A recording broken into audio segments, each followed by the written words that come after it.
Hindi mo ba nakikita dala ko na? Kumpleto ba yan? Ang hirap sa'yo, Karding eh.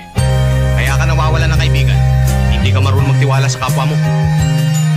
Hindi ako nanghihinayang mawalan ng kaibigan may mga sungay at buntot. O Diyos ko po, hindi pa rin ako nakakalimot. Salamat po, mga pangarap ay naaabot. Ang bawat kaganapan ba ngayon merong koneksyon? Revelasyon na sinulat ni Juan na papanahon. Wala na takot ang pinahiran mo ng hininga. Sawan kata ng kalaban tinatanim may tingga. Maraming nais kang makita, ngunit ang hirap dito.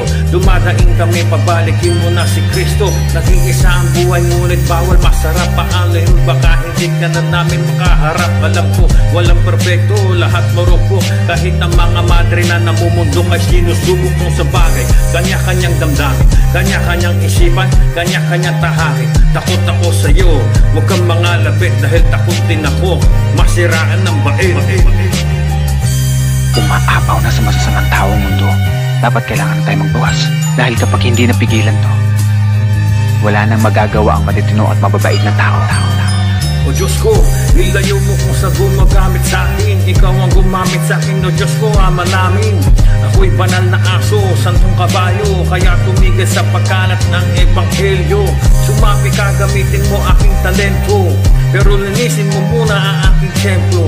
Kahit ako'y sa pader walang yan, eto ako pumupuri sa'yo, hindi nahihiya.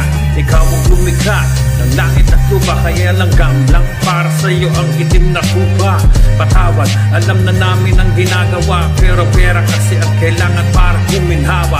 Ayan ang mga kakosa pumaparehas, ay sa ganun din na bumalik pa doon sa rehas.